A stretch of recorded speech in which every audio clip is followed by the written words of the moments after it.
जी दोस्तों, आज हम स्टॉक मार्केट के एक अहम सेक्टर फार्मा सेक्टर के बारे में बात करेंगे कि इसकी कौन सी कंपनीज ऐसी हैं जो अंडर वैल्यू हैं या ऐसी कंपनीज कौन सी हैं जो ओवर वैल्यूड हो चुकी हैं, उन्हें हमें नहीं ख़रीदना चाहिए या उनसे अभी हमें दूर रहना चाहिए। तो आज की वीडियो में हम बात करेंगे इसके ऊपर डिटेल के साथ। इससे पहले हम सीमेंट सेक्टर पर भी वीडियो बना चुके हैं, अगर आपने वो नहीं देखी तो उसको भी ज़रूर आप देख सकते हैं, जिसमें हमने बताया है कि सीमेंट सेक्टर के अंदर कौन सी कंपनीज जो हैं अंडर वैल्यू हैं और कौन ओवर वैल्यू हैं। और उसके साथ ही हमने एक और वीडियो बनाई थी जिसमें हमने फर्टिलाइज़र सेक्टर का जायज़ा लिया था। और इस तरह की वीडियोस बनाने का मकसद ये है कि आप एक अच्छा और बेहतर डिसीजन ले सकें, इसमें आपको मदद मिले। इससे पहले कि मैं आज फार्मा सेक्टर की 12 कंपनीज़ के बारे में बात शुरू करूं, सबसे पहले मैं आपको एक बात बताना चाहूँगा कि हमारा थर्ड बैच का कोर्स जो चल रहा था, स्टॉक मार्केट का कोर्स, उसका थर्ड बैच अपने इख्तिताम को पहुंचा है। इंतहाई अच्छे तरीके से लर्निंग की है स्टूडेंट्स ने और उनकी चीज़ों में एक बहुत बेहतरी आई है। अब हम चौथे बैच के लिए रजिस्ट्रेशन शुरू कर रहे हैं। ऐसे तमाम स्टॉक मार्केट में काम करने वाले इन्वेस्टर जो ये कोर्स करना चाहते हों, वो इस वीडियो के लिंक पर दिए गए नंबर से हमसे रब्ता कर सकते हैं। तो फर्स्ट ऑफ़ ऑल, अगर अभी तक आपने चैनल को सब्सक्राइब नहीं किया तो उसको लाजमी सब्सक्राइब कर लें। और फार्मा सेक्टर के ऊपर बात शुरू हो रही है।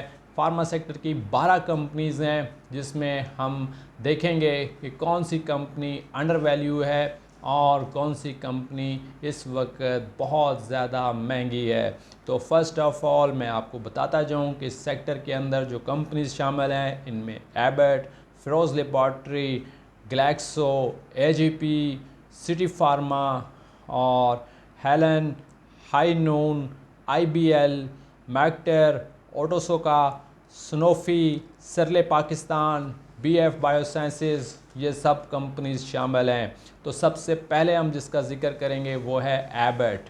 एबट एक पुरानी कंपनी है जो पाकिस्तान में काम कर रही है। वैसे ये कंपनी बाहर की कंपनी है, लेकिन पाकिस्तान में भी ये काफ़ी तवील अरसे से काम कर रही है। इस वक्त अगर आप इस कंपनी को जायज़ा लें तो इसका फ्री फ्लोट तकरीबन 21% है, जो तकरीबन 2 करोड़ 11 लाख शेयर्स बनते हैं, जबकि कुल नंबर ऑफ़ शेयर्स जो हैं इस कंपनी के वो 9 करोड़ हैं। अगर हम इस कंपनी के 5 साल का टाइम पीरियड देखें तो इसने मुसलसल अच्छा परफॉर्म करते हुए हमें दिखाया है।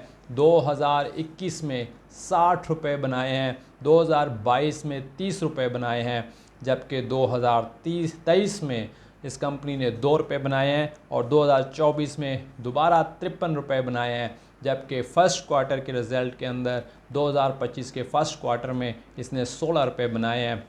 इसके अलावा ये डिविडेंड्स भी देती आ रही है और अच्छे डिविडेंड्स देती आ रही है। तो इस कंपनी की अगर हम पास्ट की परफॉर्मेंस को देखें तो एक बेहतरीन परफॉर्मेंस देती हुई नज़र आ रही है, जिसके अंदर कैपिटल गेंस भी हैं और डिविडेंड्स भी हैं। इसलिए अगर आप एबट्स लेना चाहें तो आप स्लोली इसको डिप्स पर जमा कर सकते हैं, लेकिन आप इसके रिज़ल्ट्स पर मुसलसल नज़र रखें। अगर कंपनी के रिज़ल्ट्स में कुछ मसला हो तो आप उसके मुताबिक अपनी स्ट्रैटी बना सकते हैं, लेकिन इस वक्त तक एबट एक बेहतरीन परफॉर्म करते हुए हमें नज़र आ रही है। इसके अलावा दूसरे नंबर पर एजीपी जो है, इसका फ्री फ्लोट तकरीबन 8 करोड़ है और कुल नंबर ऑफ़ शेयर्स 28 करोड़ हैं। अगर हम इसकी परफॉर्मेंस के ऊपर जाएं तो 2021 में और 22 में इस कंपनी ने 5-5 रुपये बनाए हैं, जबकि 2023 में इसने 4 रुपये और 2024 में इसने 7 रुपये बनाए हैं। और इसके साथ अगर हम इस कंपनी के डिविडेंड्स पर नज़र रखें तो इसने तकरीबन हर साल ही कुछ ना कुछ डिविडेंड्स दिए हैं, जिसमें इसने 1 रुपया, 2 रुपये, 2.5 रुपये और 4 रुपये तक भी डिविडेंड दिया है।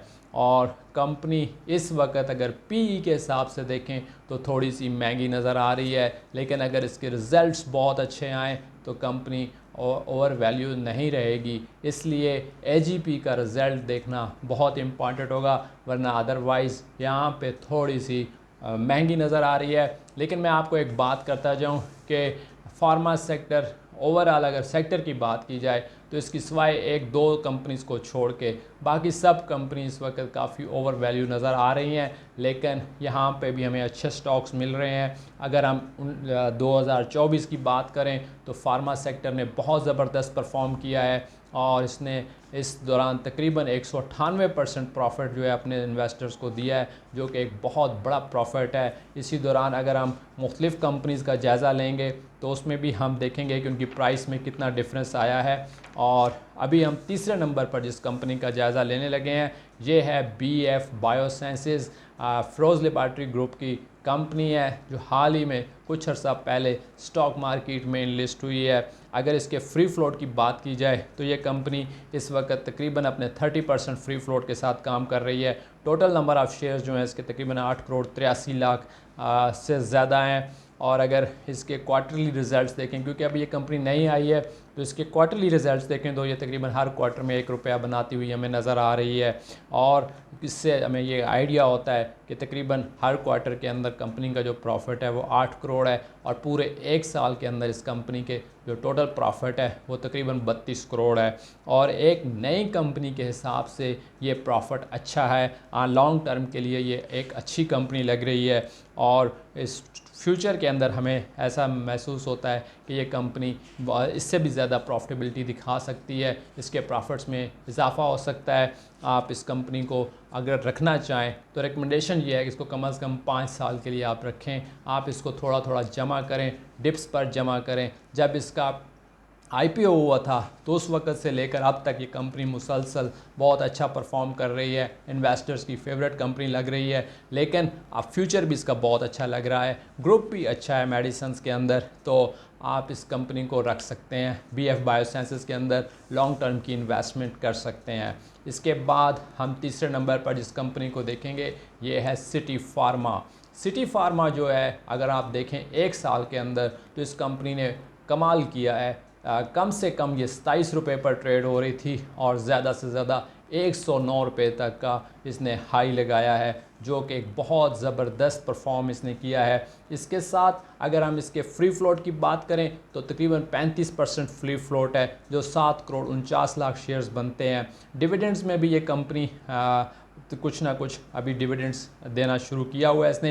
ये भी स्टॉक मार्केट के अंदर कोई बहुत ज़्यादा पुरानी कंपनी नहीं है, 2021 में ये स्टॉक मार्केट के अंदर आई थी। उसके बाद मुसलसल बेहतरी नज़र आ रही है। हम अगर इसको 2021 में देखें तो इसने वहाँ पे 3 रुपये 64 पैसे बनाए थे, 2022 में 2.88 यानी कि 2 रुपये 88 पैसे, 2023 में भी इसने 2 रुपये 88 पैसे बनाए थे और 2024 में इसने 3 रुपये 65 पैसे बनाए। और उसके बाद अब जो क्वार्टरली रिज़ल्ट्स आ रहे हैं इसमें अगर हम देखें तो यहाँ पे ये कंपनी तकरीबन 0.96 इसने एक क्वार्टर में बनाया, दूसरे क्वार्टर में इसने 1.12 और एक और क्वार्टर के अंदर इसने 0.88 यानी कि तीनों क्वार्टर में भी तकरीबन 1-1 रुपये के आसपास नज़र आ रही है। अगर ये कंपनी आप रखना चाहें तो अभी आप इसको समझें कि ये कंपनी अभी प्रोग्रेस कर रही है, अभी इसका टाइम है, ये अपना पैसा इन्वेस्ट कर रही है, मुख्तलिफ़ प्रोजेक्ट्स में लगा रही है। इस कंपनी ने इस दफ़ा जो है वो एक्सपोर्ट्स भी शुरू की थी और इसके साथ इस कंपनी का एक हॉस्पिटल बनाने का इरादा भी है लाहौर में। और कंपनी की जो बाहर की जो कंपनीज़ हैं उनके साथ भी नेगोशिएशन चल रही हैं, तो एक अच्छी इन्वायरमेंट में ये अपना पैसा लगा रहे हैं। अभी इनको स्टॉक मार्केट में आए हुए ज़्यादा अरसा नहीं हुआ, लेकिन फ्यूचर इनका बहुत अच्छा नज़र आ रहा है। पिछले 1 साल में भी स्टॉक मार्केट के जो इन्वेस्टर्स थे उनको बहुत ज़्यादा फ़ायदा पहुंचा चुकी है। फ्यूचर में और भी बेहतरीन रिज़ल्ट्स के ऊपर इसकी प्राइस को हम बढ़ता हुआ देख सकते हैं। रिज़ल्ट्स पर नज़र रखना है। अगर हम अभी देखें तो कुछ अरसे से इसकी मैनेजमेंट भी स्टॉक्स को ख़रीद रही है, अपने स्टॉक को ख़रीद रही है। तो ये जो चीज़ें होती हैं ये एक इंडिकेटर्स होते हैं जो हमें हेल्प करते हैं कि स्टॉक किस तरफ जा रहा है। स्टॉक मार्केट की ये कंपनी आगे बढ़ते हुए हमें नज़र आ रही है। सिटी फार्मा को भी आप रख सकते हैं। हमारे जो स्टूडेंट्स थे जिन्होंने हमारे साथ पिछले बैच में कोर्स किया, तकरीबन ये जो मैं सेकंड बैच की बात बता रहा हूँ, तो उस वक्त तकरीबन ये कंपनी 44 रुपीज़ पर ट्रेड कर रही थी। वहाँ हमारे स्टूडेंट्स ने इसको ख़रीदा और उसके बाद ये तकरीबन 109 रुपये तक गई और उनके जो प्रॉफिट्स थे वो डबल से भी ज़्यादा हुए। तो ये एक बेहतरीन कंपनी जिसने बहुत अच्छी प्रॉफिटेबिलिटी दी। आइंदा भी हमें इसकी एक्सपेक्टेशंस हैं कि अभी इसका सफ़र जारी रहेगा, कंपनी तरक्की करती रहेगी और इसके रिज़ल्ट्स में बेहतरी आएगी। उसके साथ ही हम नेक्स्ट कंपनी का जायज़ा लेते हैं। ये कंपनी थोड़ी सी हमें ओवर वैल्यू नज़र आ रही है।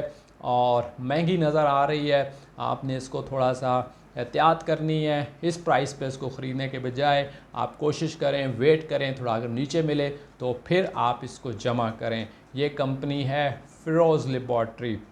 फ़िरोज़ लैबोरेटरी के अगर शेयर्स की बात की जाए तो उसके शेयर इतने ज़्यादा नहीं हैं, सिर्फ 4 करोड़ 34 लाख शेयर्स हैं। और अगर फ्री फ्लोट की बात की जाए तो तकरीबन 35% फ्री फ्लोट, यानी कि फ्री फ्लोट का मतलब होता है कि पब्लिक के पास तकरीबन 35% शेयर्स हैं और बाकी 65% शेयर्स जो हैं वो इस कंपनी की मैनेजमेंट के पास हैं। अगर हम इस कंपनी की 5 साल के अंदर EPS का जायज़ा लें तो 2021 में इसने 30 रुपये बनाए थे, जो कि एक बहुत अच्छा रिज़ल्ट था। लेकिन उसके बाद ये अपनी प्रॉफिटेबिलिटी में इतनी ज़्यादा इजाफा नहीं शो कर सकी। 2022 में इसने 11 रुपये बनाए, 2023 में इसने सिर्फ 4 रुपये बनाए और 2024 में इसने 9 रुपये बनाए। जबकि क्वार्टरली भी अगर हम रिजल्ट्स में देखें तो इसने एक क्वार्टर के अंदर 3 रुपये, दूसरे क्वार्टर के अंदर 2 रुपये और फिर तीसरे क्वार्टर में 3 रुपये बनाए हैं। तो इसलिए मैं इस कंपनी को ओवर वैल्यू करार दे रहा हूँ, महंगा समझ रहा हूँ। ये अपनी प्राइस में काफ़ी ऊपर जा रही है। अगर हम इसकी प्राइस टू अर्निंग की बात करें तो ये तकरीबन 35 रुपये पर जा रही है। ओवरऑल स्टॉक मार्केट की एक पुरानी कंपनी है, नो डाउट, लेकिन जिस तरह से उसके रिजल्ट्स आने चाहिए, जिस तरह उसकी परफॉर्मेंस होनी चाहिए, उसमें हमें थोड़ी सी प्रॉफिटेबिलिटी में डिक्लाइन नज़र आ रहा है। पिछले 4 सालों में हम मुसलसल इसके प्रॉफिट्स में उस तरह का बूम नहीं देख रहे जो हमने 2021 में देखा था। उसके बाद कंपनी अब तक दोबारा 30 रुपये पर एक साल के अंदर नहीं बना सकी, बल्कि 2023 में सिर्फ 4 रुपये था। अगर हम फार्मा सेक्टर को देखें तो 2023 पाकिस्तान की इकॉनमी के लिए भी बड़ा मुश्किल साल था। उसमें भी बहुत सारी फार्मा की जो कंपनीज़ थी वो अच्छा परफॉर्म इसलिए नहीं कर सकी थी क्योंकि उस वक्त पाकिस्तान में डॉलर भी मुश्किलात का शिकार था, इंपोर्ट्स के ऊपर पाबंदी थी और को बहुत सारा जो मटेरियल ख़ाम माल जो होता है पाकिस्तान में मेडिसिन के अंदर वो बाहर से भी मंगवाया जाता है, उस पर भी पाबंदी थी, जिसकी वजह से कंपनीज़ का रिज़ल्ट 2023 में अच्छा नहीं। लेकिन फ़िरोज़ लैबोरेटरी का अभी तक वो रिज़ल्ट नहीं आ सका जो 2021 में था। इस वक्त भी शेयर की जो मार्केट प्राइस है वो काफ़ी ज़्यादा है। अगर प्राइस टू अर्निंग मैंने जैसे कि बताया कि 35 रुपये, तो ये बहुत ज़्यादा है। तीसरे नंबर पे एक ऐसी कंपनी है जिसको आप देख सकते हैं जो बहुत ज़्यादा ओवर प्राइस नहीं है, इसका मैं नाम आपको बताता जाऊँ, ग्लैक्सो, जो तकरीबन इस वक्त 380 के राउंड में ट्रेड हो रही है। अगर इसके कुल नंबर ऑफ़ शेयर्स की हम बात करें तो तकरीबन 31 करोड़ हैं, जबकि फ्री फ्लोट जो है वो तकरीबन इसका 20% है। और अगर हम इसके प्राइस की बात करें तो एक साल में हमने इसको 125 से 481 पर भी जाते हुए देखा है, जो कि एक बहुत ज़बरदस्त परफॉर्मेंस रही है इसकी इस साल में। और अगर हम बात करें इसकी अर्निंग तो उसके ऊपर EPS के ऊपर तो 2021 में इसकी जो EPS थी वो 16 रुपये थी, 2022 में सिर्फ 7 रुपये, 2023 में सिर्फ 1 रुपये, लेकिन 2024 में इसने दोबारा कम बैक किया है और इसकी EPS जो है वो 20 रुपये हुई है। और जो क्वार्टरली एक क्वार्टर के अंदर इसने 6 रुपये बनाए हैं, यानी कि कंपनी की परफॉर्मेंस बेहतर हो रही है, चीज़ें बेहतर हो रही हैं और यहाँ पर इसको लिया जा सकता है, जमा किया जा सकता है और हमें इसका फ्यूचर यहाँ से थोड़ा सा बेहतर नज़र आ रहा है। आपने रिज़ल्ट्स पर मुसलसल नज़र रखनी है। ग्लैक्सो को आप जमा कर सकते हैं, ग्लैक्सो में आगे बढ़ता हुआ नज़र आ रहा है। इसके बाद मेडिसिन की कंपनी यानी कि फार्मा सेक्टर की जो कंपनीज़ हैं, इसमें जो सबसे टॉप क्लास कंपनी है जिसको मैं समझता हूँ, मेरी ओपिनियन है कि ये सबसे बेस्ट कंपनी है, वो है हाई नून का जो शेयर है इस वक्त तकरीबन 950 रुपये पर है। लेकिन मैं ये समझता हूँ कि ये शेयर अभी भी सस्ता है और यहाँ से भी ये डबल हो सकता है। आप इसको देख सकते हैं, आप इसको जमा कर सकते हैं। एक ऐसी कंपनी है जिसने माजी में बहुत ज़बरदस्त परफॉर्म किया है और अपने इन्वेस्टर्स को बहुत ज़्यादा प्रॉफिट दिया है। तो अगर हम इसकी बात करें इसके कुल नंबर ऑफ़ शेयर्स पे तो 5 करोड़ 25 लाख इसके जो टोटल नंबर ऑफ़ शेयर्स हैं, इसका फ्री फ्लोट भी तकरीबन 40% है। और EPS की अब देखिए तो गौर कीजिएगा, EPS इसकी 2021 में 43 और 2022 में 45 रुपये 45, 2023 में इसकी 45 और 2024 में 61 और अभी एक क्वार्टर के अंदर 17 रुपये। यानी कि ये कंपनी अपनी जो PE के हिसाब से भी बहुत अच्छे इस वक्त है, तकरीबन 15-16 रुपए की पी बनती है। जबकि अगर इस कंपनी में आप गौर करें कि 2020 में किसी ने 1 लाख रुपया इन्वेस्ट किया होता तो आज उसकी वैल्यू वर्थ तकरीबन 1 करोड़ से भी ज़्यादा होती। तो ये सॉरी 2000, अगर मैं आपको बताता जाऊँ, यहाँ पे 20 साल पहले आपने 1 लाख रुपए के 2000 शेयर ख़रीदे होते तो अब उसकी वैल्यू वर्थ 1 करोड़ रुपए से भी ज़्यादा बन चुकी होती। और अगर आपने सिर्फ 5 साल पहले भी आपने 1 लाख रुपया यानी कि 2020 में 1 लाख रुपया इसमें इन्वेस्ट किया होता तो अब तक आपकी जो इन्वेस्टमेंट है वो तकरीबन 3 लाख से ऊपर हो चुकी होती। यानी ये वो कंपनी है जो मुसलसल डिविडेंड्स भी दे रही है, बोनस शेयर्स भी दे रही है और प्राइस में भी इजाफा हो रहा है। इस वक्त जो हमने फार्मा सेक्टर को देख रहे हैं, फार्मा सेक्टर में सबसे बेस्ट कंपनी मैं जो समझता हूँ वो हाई नून है, जो आपके लिए मोस्टली रिकमेंडेबल है। आप इसमें इन्वेस्टमेंट कर सकते हैं लॉन्ग रन के लिए। इसके बाद वेस्ट पाकिस्तान है। वेस्ट पाकिस्तान जो कंपनी है, ये कंपनी एक 2500 रुपये का इसका शेयर है, लेकिन नंबर ऑफ़ शेयर्स बहुत कम है, 96 लाख टोटल शेयर्स हैं। इसकी परफॉर्मेंस तकरीबन मुसलसल बेहतर रही है। 2021 में 93 रुपये बनाए, 2022 में 17 रुपये, 2023 में 37 और 2024 में 192। डिविडेंड्स भी ये कंपनी अच्छे देती है, लेकिन इस वक्त 2500 रुपये पर है। मैं समझता हूँ कि आपको थोड़ा सा दूसरे ऑप्शंस की तरफ जाना चाहिए, क्योंकि उन ऑप्शंस के अंदर कीमतें काफ़ी कम हैं और अभी भी उनमें ग्रोथ के काफ़ी चांसेस नज़र आते हैं। IBL की जो कंपनी है, इसको मैं अभी नेक्स्ट हम जायज़ा ले रहे हैं। IBL के 8 करोड़ शेयर्स हैं, जबकि फ्री फ्लोट 25% है। और 2021 में इस कंपनी ने 4 रुपये, 2022 में भी 4, लेकिन 2023 में 3 और 2024 में इसका रिज़ल्ट बहुत ही नीचे चला गया और उसने सिर्फ 9 पैसे बनाए। और उसके बाद अभी भी इसके रिज़ल्ट्स वैसे ही बहुत परेशान को नज़र आ रहे हैं। IBL की जो सिचुएशन इससे पहले थी वो अभी तक हमें दोबारा नज़र नहीं आई, इसलिए मैं ये कहूँगा कि आप इससे दूर रहें। इसी तरह से एक और कंपनी जिसका हम जायज़ा ले रहे हैं, ये है ओटोसोका। ओटोसोका जो है, ये इसके कुल नंबर ऑफ़ शेयर्स जो हैं वो तकरीबन 1 करोड़ हैं। कंपनी की 2021 में जो परफॉर्मेंस थी वो बहुत अच्छी थी, लेकिन उसके बाद 2022 में डिक्लाइन आया और 19 पे आई, 2021 में 31 रुपये और फिर अगले साल इसने सिर्फ 19 रुपये बनाए। लेकिन उसके बाद 2023 और 24 के अंदर ये माइनस में चली गई और अब भी ये काफ़ी परेशान कर रही है अपने इन्वेस्टर्स को। स्टेबिलिटी नज़र नहीं आ रही, इसलिए आप इस कंपनी से थोड़ा सा अवॉइड कर लें। इसके बाद सरले पाकिस्तान, एक अच्छा नाम, बड़ा नाम, माजी के अंदर बहुत अच्छा परफॉर्म करती रही, लेकिन पिछले कुछ सालों में हमने इसके अंदर काफ़ी परेशान कुन सिचुएशन देखी। और इसके अगर नंबर ऑफ़ शेयर्स की बात करें तो तकरीबन 5 करोड़ हैं। फ्री फ्लोट जो है वो तकरीबन वो भी 50% के पास है। और इसके बाद EPS जो है, अगर उसकी बात करें तो 2021 में 7 रुपये बनाए थे इस कंपनी ने, 2022 में 5 रुपये बनाए, 2023 में ये सिर्फ 75 पैसे और 2024 में इसने बिग लॉसेस शो किए, 6.95 रुपये का लॉस शो किया।